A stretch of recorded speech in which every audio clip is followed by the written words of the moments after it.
Si j'arrive à aller aux Jeux paralympiques, finalement, je me serais lancé cet objectif et j'aurais réussi. Chaque objectif a son importance à mon sens. Si j'y vais, ce serait classe. Hein.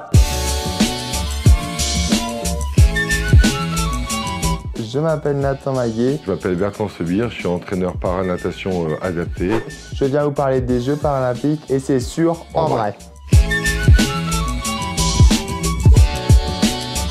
Je suis nageur de haut niveau, je prépare les Jeux paralympiques et je poursuis mon avenir avec différents objectifs. Par exemple l'autonomie, être maître nageur, c'est le métier que je veux faire, et les Jeux paralympiques. Je mets tout en place pour réussir chaque objectif que je me fixe. Je fais de la natation depuis l'âge que j'ai 7 ans. C'est une passion pour moi et au fur et à mesure, j'ai décidé de me prolonger dans le haut niveau. C'est pour ça qu'aujourd'hui, je suis rentré en équipe de France. J'ai fait plusieurs compétitions internationales, dont une compétition qui fait que j'ai réussi à être champion du monde. C'était au Mexique. C'est super content et là, je me prépare pour la plus grande échéance interplanétaire qui est les Jeux paralympiques de Tokyo, qui est repoussé d'un an suite au Covid-19. Mon handicap, c'est TSA, des troubles du spectre autistique. Je le ressens pas vraiment au quotidien. Je me dis, je suis capable de faire comme une personne, entre guillemets, normale, mais ça veut pas forcément dire que si on est différent, qu'on n'arrive pas à faire comme une personne normale, quoi. La preuve, j'ai eu mon permis de conduire.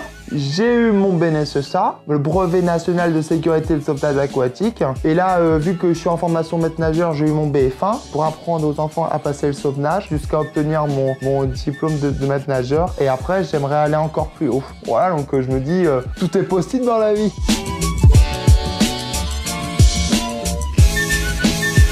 Il est assez dingue, oui, mais très enrichissant. Déjà, je me suis dit, si j'arrive à être champion de France, je serais content, ça sera déjà bien. Ensuite, en 2016, j'étais champion d'Europe. Et en 2017, champion du monde. Là, je me dis, je touche quelque chose, mais d'extraordinaire, quoi.